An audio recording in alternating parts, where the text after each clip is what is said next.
Yep. Hey man, we're here. Um, just want to just kind of chat about some things. We know that we're in this COVID-19 situation, and give me a second. I want to a real important conversation that we want to have tonight. Um, want to make sure people get in on this. Get in on this tonight. Um,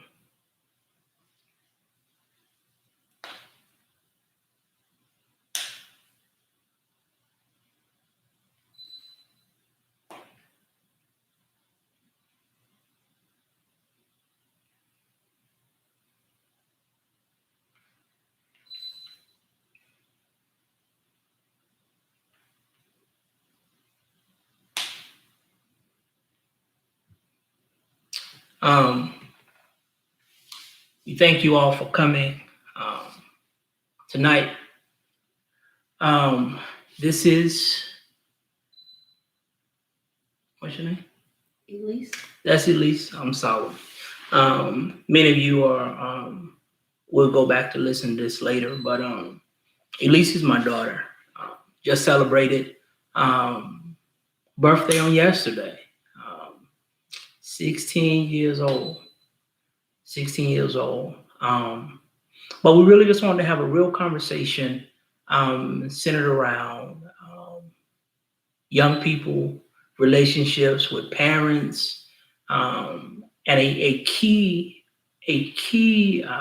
topic that many people do not have, and that's about depression. A real conversation tonight that, truth be told, I've tried to kind of tiptoe and not have it, but after reading many articles and actually seeing one today talking about how young people will kind of fare after going back to school or going back to being in an environment of their peers, but the depression and stuff that they deal with now. So, Elise, 16 years celebrated yesterday. How it feel? How does it feel to know the birthday? How does it feel? I feel the same. Okay, so she says she feel the same, but talk a little bit about your experience. You know, what we've been kicking it 16 years. Um, Father daughter relationship. Has it been stressful? What have you learned about yourself in these 16 years? And talk from a place of a young person. Like what have you learned about yourself? Um, well, you're a new 16, but for 15 years, what's the greatest lesson you think you've learned about you?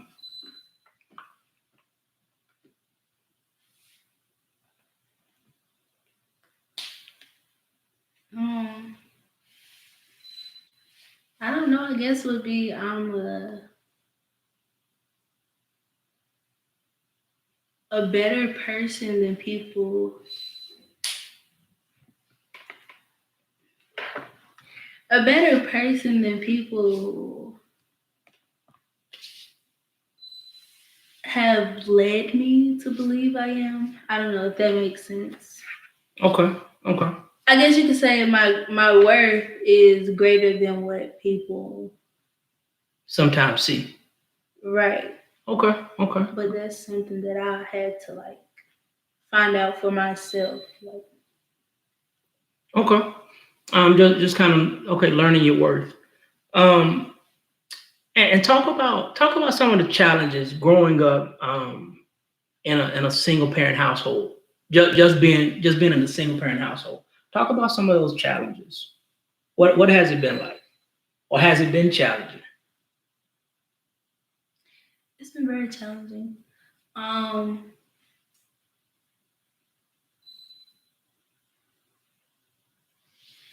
Being in a single parent household, I mean, not For me, it came. Well, I think for the both of us, I'm gonna speak for the both of us on this particular thing. I feel like it came with a lot of life lessons. Like there were things that we learned from each other. Um, yeah, Okay. I feel like we just learned from each other. Okay. I can dig it. Um, and in this, I guess in this growing up, um, in this, I guess in this environment of a single parent household, talk about what has it been like to be raised with a father, like a single father. What has that been? What has that been like? Mm, so at first, I mean, I was young and I didn't really understand everything. It was just like I'm with my dad, I'm not with my mom. And people would like being in like elementary school, Mhm. the kids would ask me, um, where's your mom? Like, why don't you live with your mom? And I couldn't answer them. I don't know what my response was, but I'm sure I said something crazy. Um, but as a kid, I didn't really fully understand why I was in the. I looked at it as if it was unfair because I had a not. My mom is not dead, but it was like I had a dad, but not a mom. Like she was there, but she wasn't there. If you understand what I'm saying. Okay. And so how did that make you feel? Like growing up. It made me feel weird. Okay. Um, it was weird because that's not something that you usually see. Maybe in a movie, but to actually see a father raising his daughter. Okay, to see a father raising his daughter, but her mom is still living. Like you see when the mother has passed away, or there's a crazy situation or Mhm. whatever, but the mother is not able to be there for her child. It was just weird because I had a mother, but like I said, I didn't have a mother. Okay. Okay. Fair enough. Um, and as we talk about being in a single parent household, talk about being in a single parent household with a dad.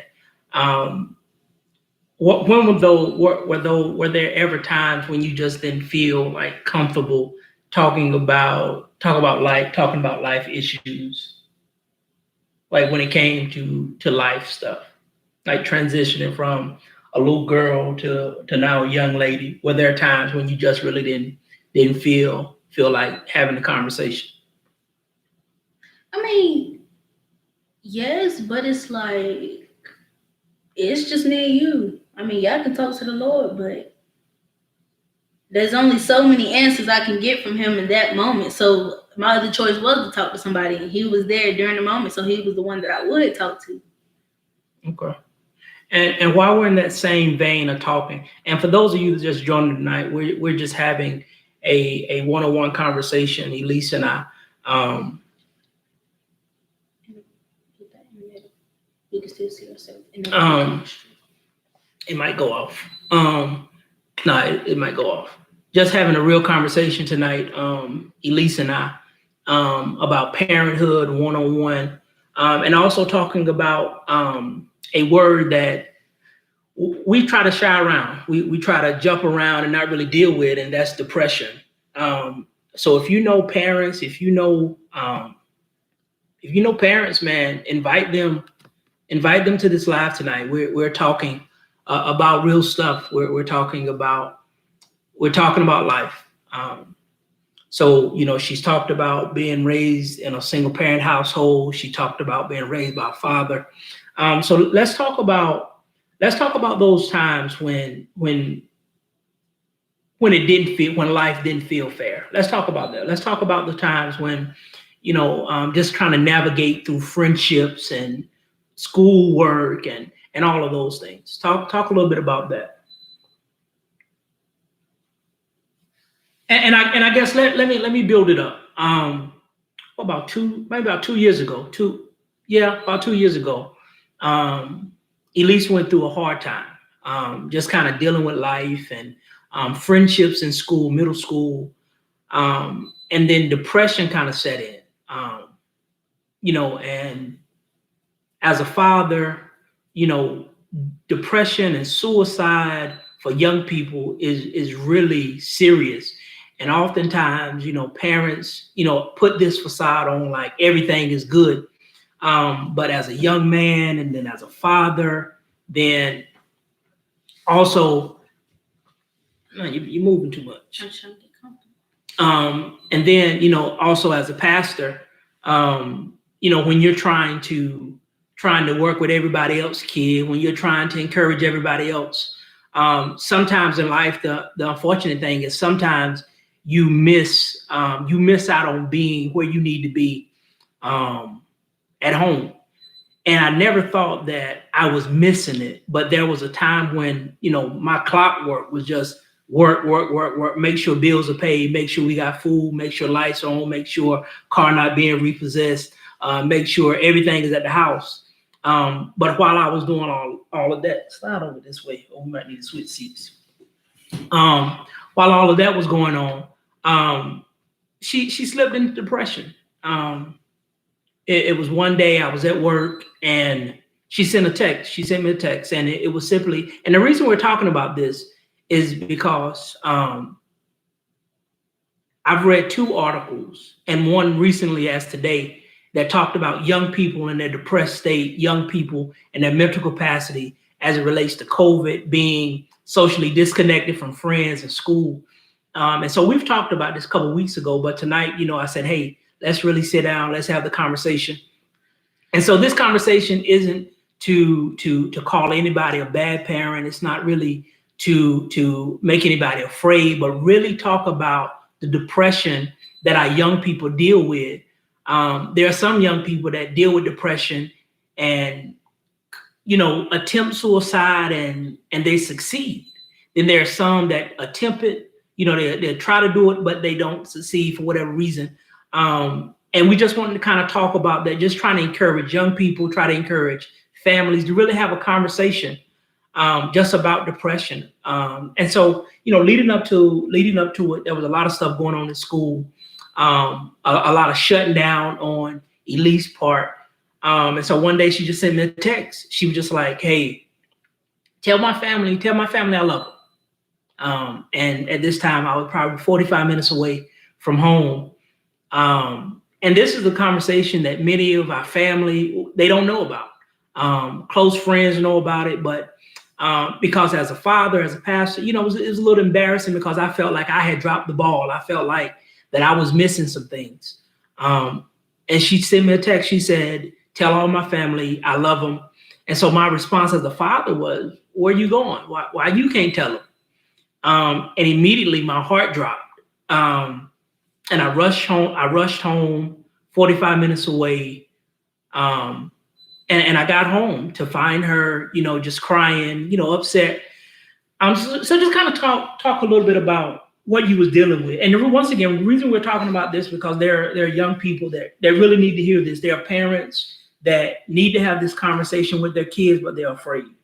So our job, I believe, tonight is to try to open up that door for families and for parents to have a conversation with their child about depression, about what they're feeling, good, bad, and indifferent. So just kind of walk us through with some of the things that you were going through it as it relates to school or home.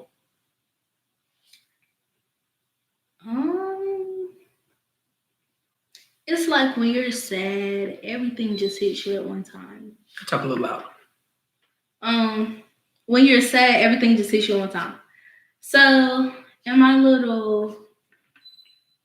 the stage I went through, I was just beginning to get in deep thought.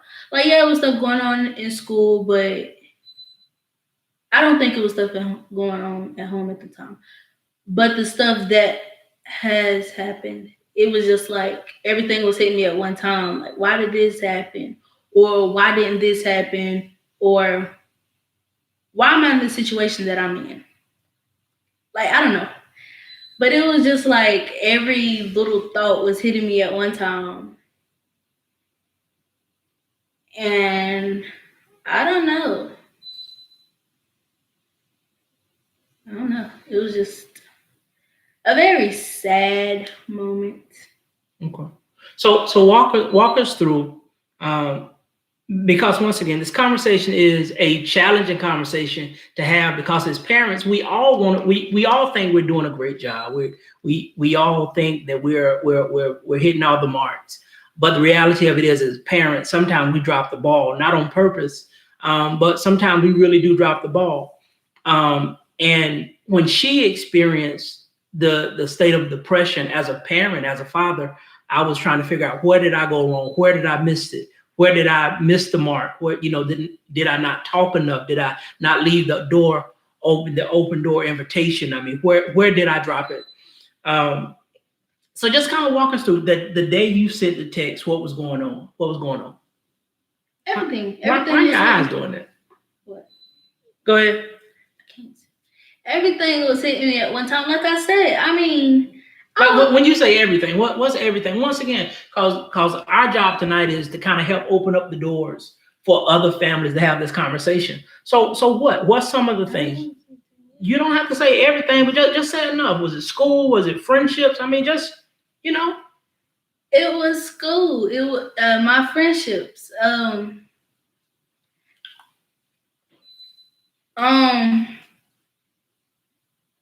Me and my friends were having a tough time.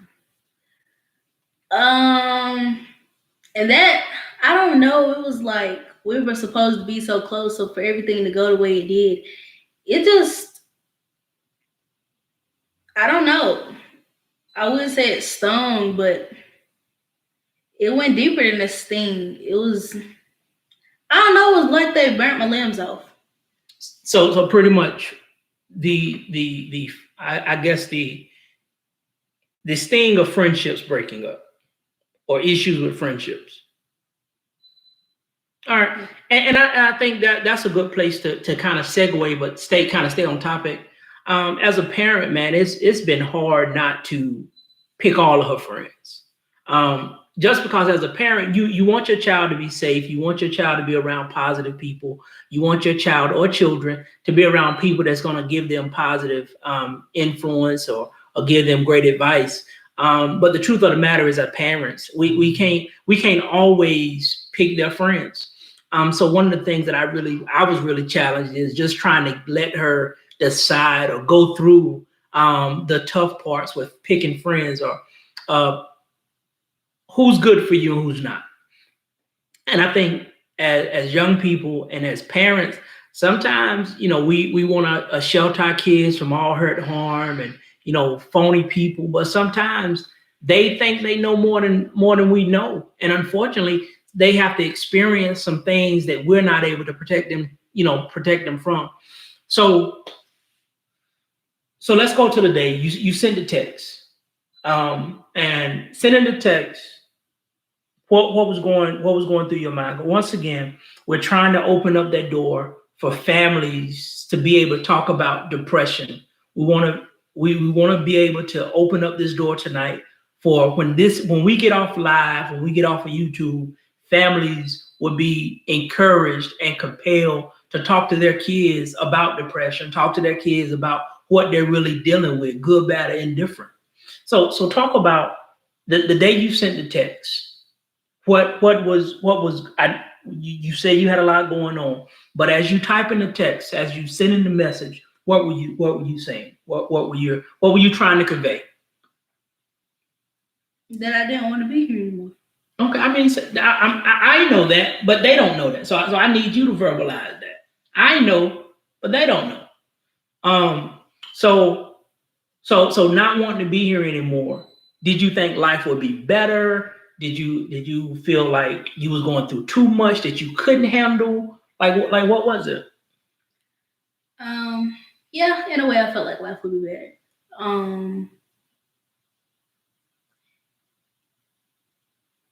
having kids, you spend a lot of money. So it was just like I said, every little thought was hitting me all at one time. So it was just a lot going on.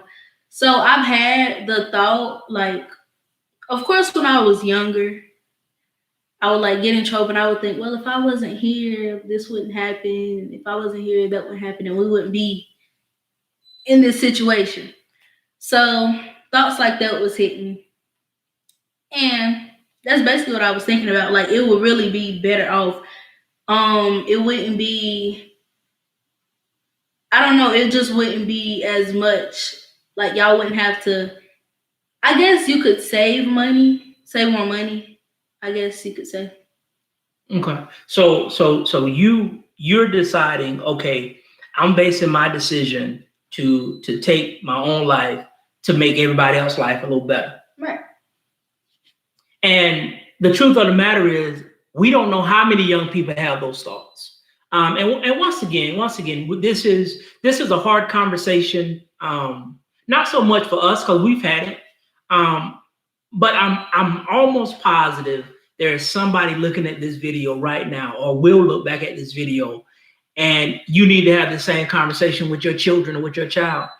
And parents, let me tell you, you can't spend time trying to please people and trying to paint this picture like you're the perfect parent, like nothing goes wrong, like you don't drop the ball. That's all of our stories. It's not about how many times you drop the ball. It's about how fast you can pick the ball up and keep moving, or how many times you really, really get to yourself and think, where have I went wrong? Have I been too busy with my own life? Have I consumed relationships? Have I consumed churchships? Have I consumed workships? Have I consumed other things and not really taken in consideration the mental state or the mental capacity or the emotional stability for my child? And so, Elise said, she felt like, if she take her own life, then, then parents, me and her mom wouldn't really have to worry about taking care of her anymore. And unfortunately, we know some parents. We know some parents that didn't have an opportunity to have this conversation. We know some parents that didn't have an opportunity to kind of sit down and have this conversation with their child about this. So that's another reason why we're having this conversation tonight. So in her mind, she's thinking, well, if I take my own life, then then parents want, my parents won't have to worry about me. But as a parent, I was devastated. I was devastated because in my mind, I thought, what if I don't get home in time? What if I don't make it to her in time? What if she does it and I'm not there? And for me, I thought all of the other scenarios that could have went wrong, all the scenarios that could go wrong. And here we are, we're talking, and later on that evening, we're talking, and I go in a room and I say, I don't even know if you remember this, because at the time I'm looking at me as a parent once again, like I've dropped the ball, like I failed. And I asked her, I said, what is it that I'm missing? What is it? What is it that you need from me? You remember what you said? She was like, you just don't, I don't think you all, right. I don't think you always understand me. And sometimes we as parents, we don't always understand y'all. Sometimes we don't always understand you. We do not always, young people that's going to look at this, we don't always understand you. We want to understand you. We want to give you all the answers, but sometimes, can I tell you the truth? As parents, we don't have all the answers. We don't have all the answers. Parents, sometimes we got to tell our babies, we don't have all the answers. We got to tell them we're scared too. We got to tell them, no, we ain't got the money for that. No, we're going to eat, but we ain't got the money to do everything you want to do, but we're going to be taken care of. We, as parents, sometimes we really got to be real with our children to the point where they understand that life is more important than the shoes on your feet. Life is more important than the updated iPhone, the updated Android, the updated software, the updated clothes. Life is about understanding that there are seasons that we all go through, seasons as parents, seasons as children, but how do we help each other maneuver and grow through every season? So we had this conversation. She said, well, I don't think you always understand me. And I'm gonna be honest, I was furious. I was furious because for me, I'm like, here I am trying to understand you. Here I am trying to be here. Here I am trying to talk. Here I am trying to be engaged. And you're telling me that I don't understand you. I was crushed. But the reality of it is, the reality of it was at that moment, maybe there were some things I didn't understand. And then the reality hit me then. We had been chilling at this point, and I say chilling, but I've been raising her since a baby. So we've been hanging out at this time, 12 years. But there were still some things that I did not quite understand. I did not quite understand all the emotional strain, all the emotional dealings that children sometimes go through. Young boys and young girls are totally different at times. Me, growing up without a father, I was angry. I was bitter at times, but I had older friends as I got older that made sure I was straight. But then, having a daughter, my job was to protect her. Like, nah, you ain't going to nobody's house. You ain't spending the night at nobody's house. You ain't going to the mall. You're not going skating unless I'm there. And so all of those things, my job, I thought, was to protect her. But at the same time, I think I was sheltering her too much for her not to really grow and expand her wings. So we talked about that. We talked about depression. We talked about the thoughts of suicide. Then the question was, how do we move forward? How do we move forward? And that's not a conversation that we really had. I had the conversation to me, and other adult people that I kind of trusted with that period. But parents, once again, sometimes we trust too many people with our sensitive information.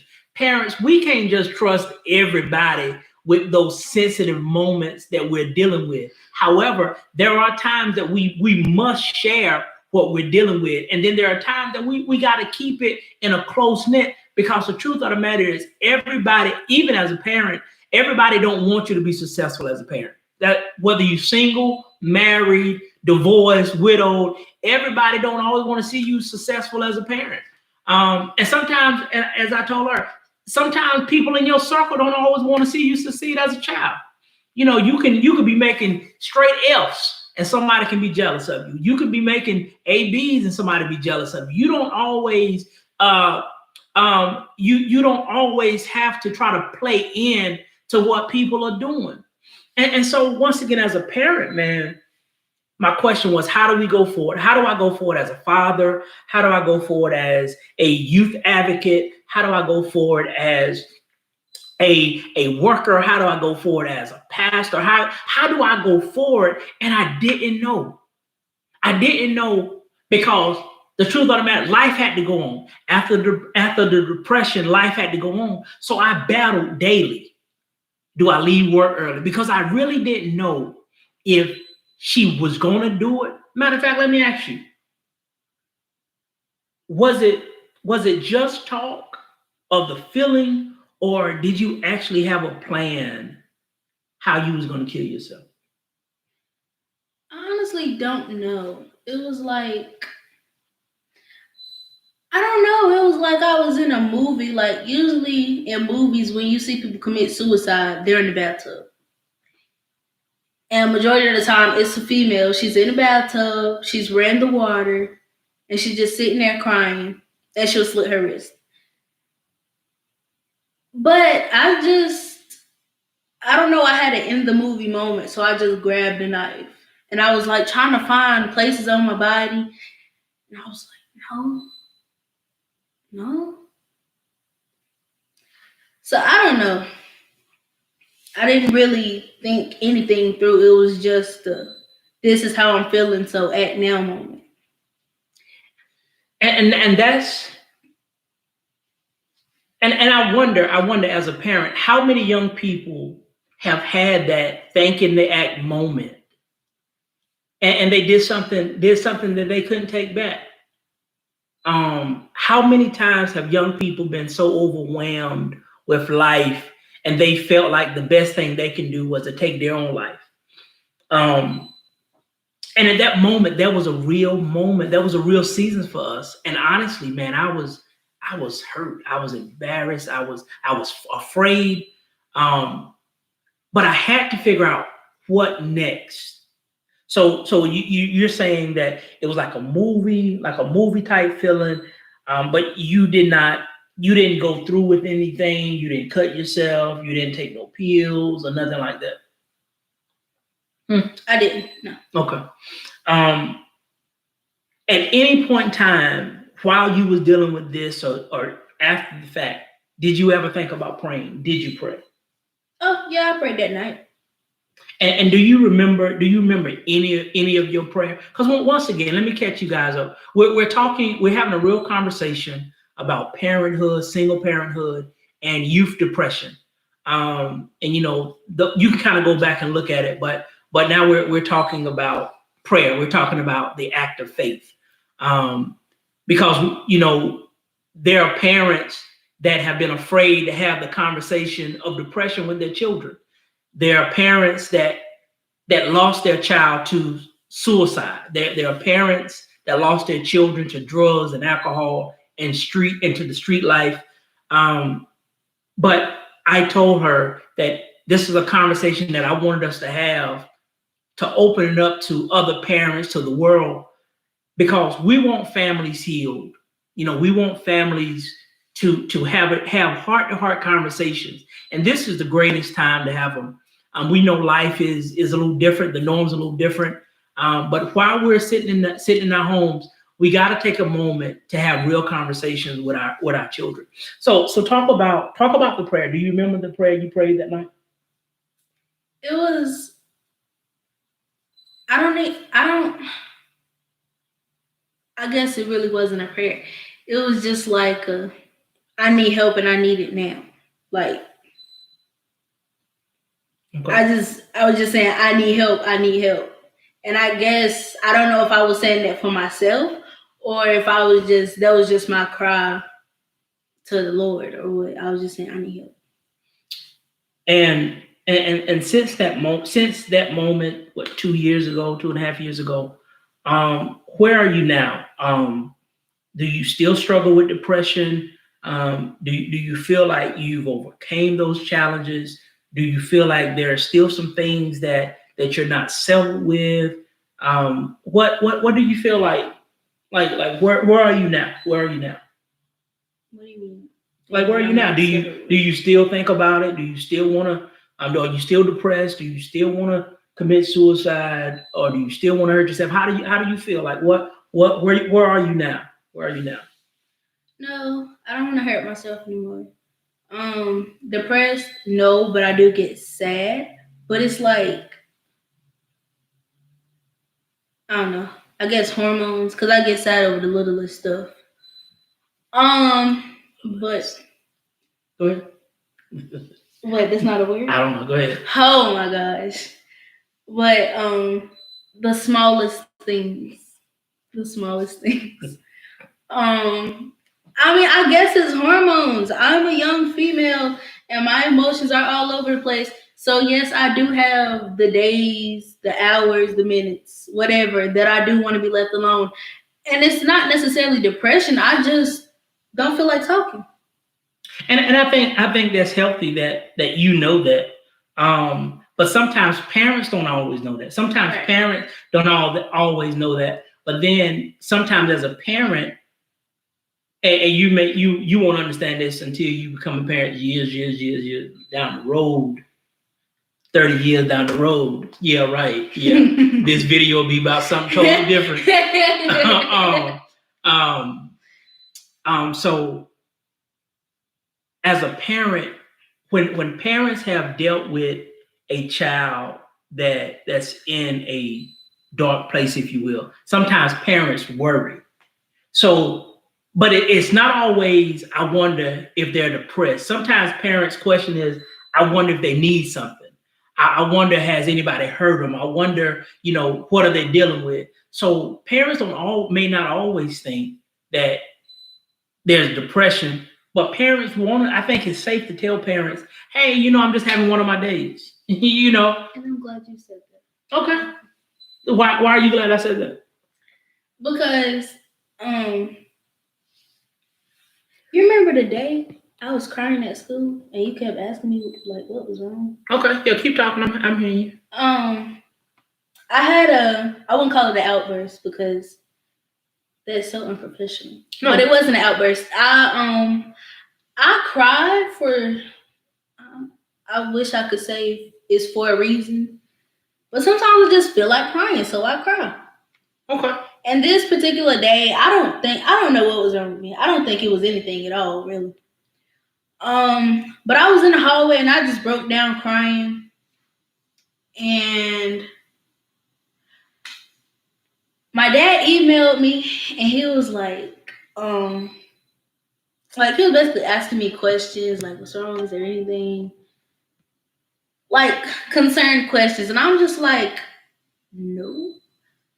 But this, like, I don't know. It was just like some things that us teenagers that we go through, sometimes we just need to go through it alone. Not that we're trying to isolate ourselves from anyone, but sometimes that's the best thing to do. And I told him that day, I mean, there's nothing wrong, there's nothing major wrong. But there are some things that I do want to try to fight through for myself, because like he told me a while back, I'm not always going to be here to pull you away from everything. And so I took it upon myself that day. I was like, okay, I'm just trying to figure it out on my own. And that's what, majority of the time, that's what I try to do. But if I can't pull through for myself, I do turn to my neighbor. To your neighbor. So now I'm her neighbor. And one thing that we've tried to, that as a parent, man, that I've really tried to do is keep the lines of communication open. I do not get it right all the time. God knows. Look here, you shaking your head too hard now. I can speak firsthand on that one. Communicate. I do not get it right all the time, but I don't get it wrong all the time either. That is true. I do not get it wrong all the time. And the truth of the matter, I get it right most of the time more than I get it wrong. You can make the eyes all you want. I as a parent, I get it right more times than I do get it wrong, but I'm still not perfect. But one of the things I've always tried to do and try to share with her is, let's have those hard conversations.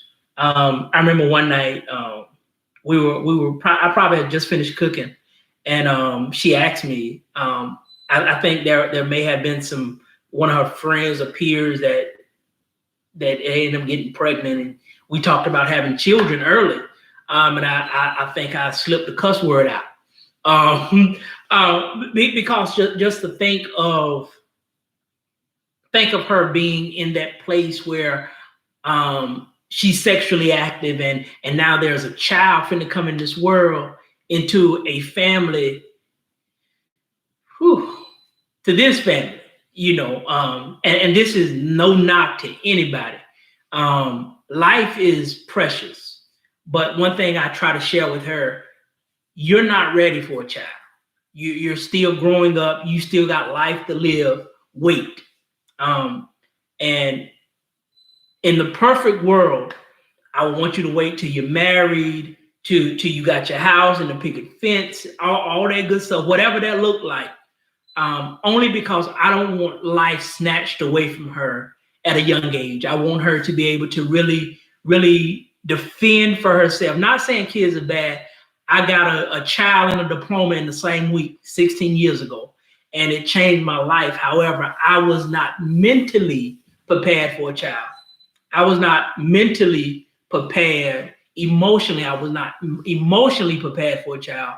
But I praise God and I thank God for for just the people that he has put around me and put around us, family, friends, and some friends that are still, still here. So we've always tried to make sure that the lines of communication is open, from everything, transitioning from being a little girl from the carrier to in the high chair in the car, facing backwards. Now she's in the little booster seat. Now she's in the seat. Now she's in the front seat. Now she's driving. She has a permit, and so we went through all those changes from having those moments where we're walking through the women's section at Walmart and Kmart, trying to get bro, trying to, I like, hey, and luckily one of my cousins was there and said, hey, go with her and try to figure this out, because I'm not going in that dressing room, so just kind of make sure she's straight, but those moments, man, were amazing. Even when she transitioned and a little thing was gonna come, the little cycle thing. Man, I'm in the store panicking, trying to find the right thing. I'm in the paper towel aisle, supposed to be, just life, man. Life. You got to understand now. You got to understand. Trying to do this thing, on my own, man. Just walking in the store. I remember it was a Saturday. It was a Saturday. We was at a volunteer event, and she was like, "Daddy," and my heart skipped beats. Man, I didn't know what to do. Luckily, my mom was visiting us for that weekend. And so we was able to get her taken care of. But man, look here. Just like, what was it, yesterday, 2 days ago? She called, you're like, Dad, I need, so I'm in the store, I'm still a little nervous, but I'm in the store, high stepping, go, aisle three, going to make sure my baby's straight. But really just making sure the lines of communication are open. And then let's try. No, we're not gonna do that one. You might try to embarrass me. What? We was gonna talk about relationship. How has it been with me trying to date? Like you growing up, me dating. You're older now, me trying to date. Relationships. How does that weigh? As long as I like her, she cool. So she said, as long as I like her, she cool. And once again, that's the conversation, man. Those are things when you're trying to date as a single parent. Wow.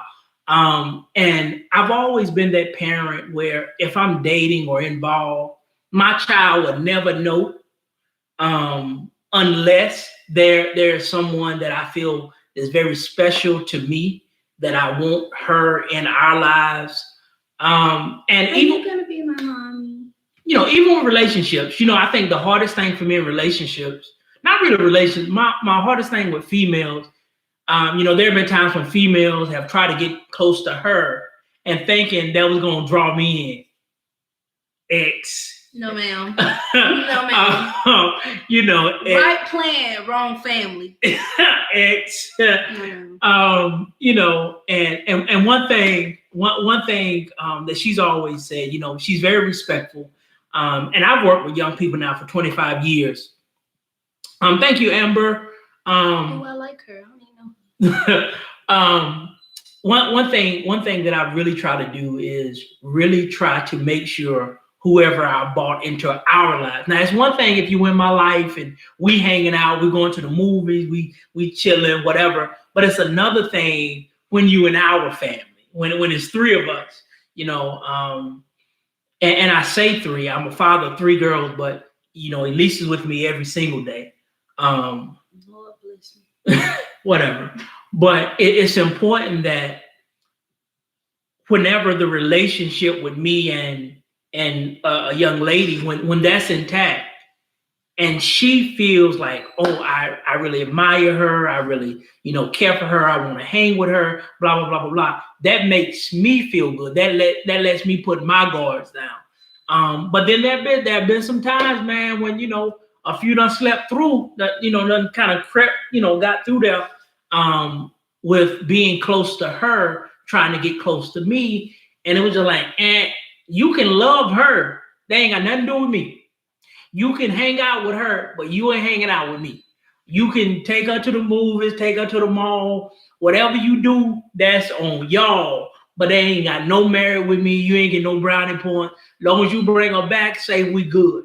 Now there's been some that, a couple young ladies that like I said, she's been here 16 years. So, there's been some young ladies that I've had a really good time with, and she's just, we all hung out. But the hardest thing about that is when there are problems in my relationship and then she's attached to that young lady. Then it's like, now you got to break up with both of us, and so I really tried to do a good job with kind of keeping those lines kind of separated. But now she's older. She's always been vocal. She always has an opinion. And she does not mind sharing. And all of that about me. Whatever, get off me. And one of the things, oh my God, this is good, but I have to go to finish this. All right, Amber. Thanks for tuning in. My love. She likes you, Amber. One of the things that I've tried to really do is really just try to make sure that whenever breakups came, it was not devastating for her. I'm a sensitive type guy. If I love you, I love you. Shut your mouth. That's where I get it from. Yeah, it might be it. If I love you, I love you. And it's a breakup for her. It's a breakup for me. And then so those moments are very challenging. At times, those moments are challenging when there's a possibility of a relationship, and she's in it. She's like, oh, I like her. Oh, when can I hang out with her? When can I see her? And then I got to go tell her like, nah, ain't no more seeing her. But we have not had too many times like that.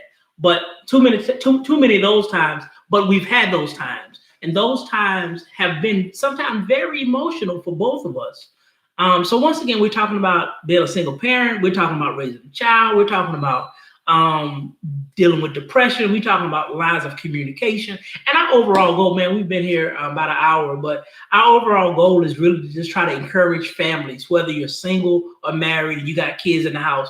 Our goal is to just try to encourage you to open that line of communication. And she asked me one day, she said, Dad, are you my friend? You remember what I said? You probably said H no. No, I didn't say H no. I didn't cuss that time. But what I did say, I said, I'll never be your friend, but I will always be your dad. Because I think, I can't see myself being so cool with my daughter that she's smoking around me. I don't care how old she gets. Right. I don't care how old she get. If drinking is that it thing for her, don't do it around me.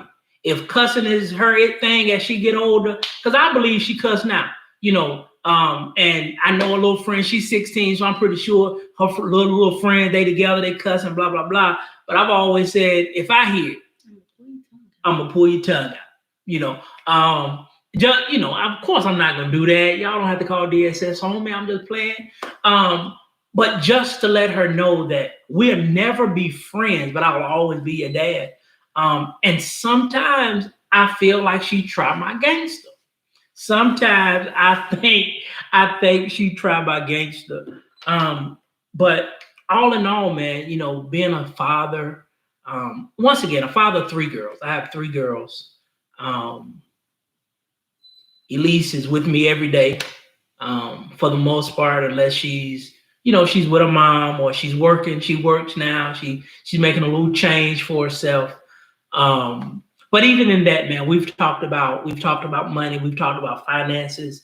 We've talked about budgeting. Yeah, you're right, Nigel. You remember Mr. Nigel? If you see him, you'll remember him. Yeah. Hey. He said you can give her a friendly butt whipping. Exactly, a friendly one. We've talked about budgeting. We've talked about saving money. And man, she's good with money. She's almost like me. She'll put money up and just hide it, and you won't never know she got it until you just have to be in the room and find it. That must mean I ain't hiding it good enough. No, I don't think you don't need to hide it because I'm not gonna take it. I mean, I'm just... You know, you ain't got to hide it. I ain't gonna take it. I might borrow a couple of dollars. I'll use some money anyway, don't I? Are you about what? $20? Well, don't tell them. Oh, it don't matter. You ask one back anyway. But she's good with budgeting, man. Her wanting a job, and she's wanted a job since she was 9 or 10 years old. I remember being in the mall one day, telling her to go get an application at Children's Place. I knew they were going to hire. She was 9, but the fact that she wanted to work, you know, and now she's been working out what 6-7 months. No, it's been like 5 November. Okay. 5, 6.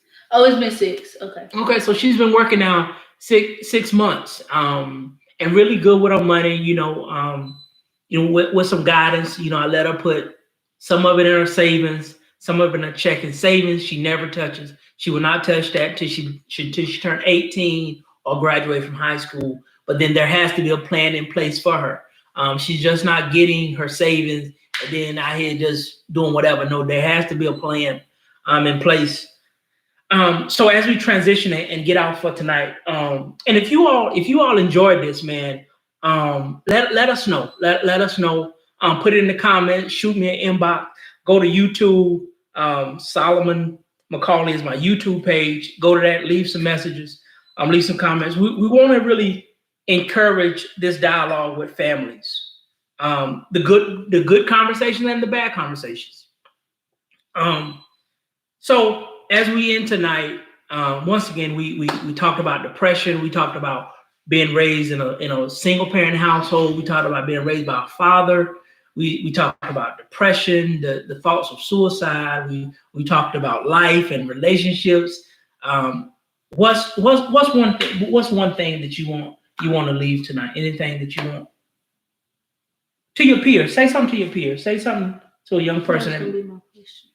Yeah, say something to one of your young persons, one of the young people that may be in the place that you were in.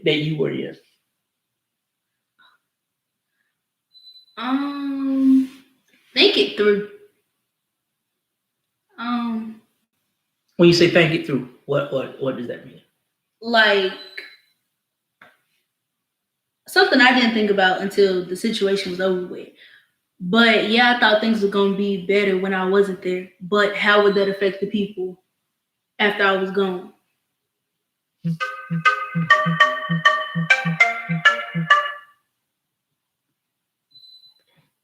Sorry, you're back. How would that affect the people when I was gone? I didn't really think it through. Okay. But I'm glad I didn't go with it. Yeah, I'm glad I wasn't able to go through with it. That just would have been a mess. And then y'all wouldn't be able to get to experience my lovely personality, Okay, thank you. So what would you tell parents? What would you tell parents that's dealing with a child or that may deal with their child that's dealing with depression? What would you tell them? I know that, but listen to the question. What would you tell a parent from a child perspective? Communication is key. Just talk about it. I mean, I know for me, it was like, I don't want to talk about this. I mean, I went through a little, whatever you want to call it, and what's done is done. I didn't really want to talk about it. But at the end of the day, you talk about it and then you reflect back on what you said in your conversation. It's like, dang. Okay. And it actually helps. Like the more you think about it, the more you can process it. Okay. That's a very, very mature answer. So communication, parents, communicate. And one thing I would tell young people, that will look at this, go back to look at this later. Never be afraid to be yourself. Whatever that looks like, never be afraid to be yourself. I used to tell her there's gonna always be somebody that don't approve of you. Be yourself. Be yourself. To parents, one thing I would tell you tonight, never be afraid to admit when you're wrong. And that's one of the things. There's been some times when I had to go back to apologize. There's been some time and that sometimes we struggle with pride. Parents, sometimes we think we get it all right. And I said it earlier, we do not always get it right. Sometimes we date the wrong person. Sometimes we have our kids in the wrong environment. Sometimes we do the wrong thing in front of them. Sometimes we don't show the best example. Sometimes we don't show the right love. Sometimes we overcompensate. Sometimes we buy too much and not communicate enough. Sometimes we buy too much stuff and they love the stuff, but they don't love our correction as parents. So sometimes parents, we got to close up the pocketbook, close up the wallet, close up the checkbook, and really get down what's really bothering you. I'm not talking about the necessities, but when you cutting up in school and you got the new phone and the new J's, something wrong. But hey, that's not why we're here. But I'm just saying, parents, take a moment to just kind of step back. Take a moment and step back and say, hey, maybe I dropped the ball. Maybe I overcompensated in some areas. And maybe I've been afraid to have those hard conversations about life, about drugs, about sex, about relationships, about respect. Never be afraid to have those conversations. Never be afraid to apologize. Hey, matter of fact, before we leave, can we pray? Can we pray? We just want to pray with the families that may be dealing with some of the conversations that we've had tonight, some of the issues that we've talked about tonight. Absolutely, Toya. Absolutely. We just want to pray. Lisa and I want to pray with you tonight, with you and your families. If anybody's dealing with depression and you need somebody to talk to, feel free to reach out to us. Parents, if you're feeling guilty about something, reach out, man. Let's have a conversation. It's not about judgment. It's really about opening up your mind and the conversation. All right, let us pray. God, we thank you for this opportunity to share tonight. God, just a regular conversation, God, with families all over this world about life and relationships, parenthood, communicating, depression, thoughts of suicide as a child. God, we thank you for our experience, God. It wasn't fun going through it, God, but we pray, God, that somebody tonight will be blessed by our conversation, God. Some family will be able to have a conversation, God. Somebody's heart will be encouraged. Somebody's mind will be renewed. God, we pray, God, that you will strengthen families all over this world. In Jesus' name, amen. Amen. Hey, man, we love y'all. We'll be back again. Not sure we'll do this every week or every month, but we'll do it again. If there are some topics that you guys think we should talk about, let us know. All right. Love ya.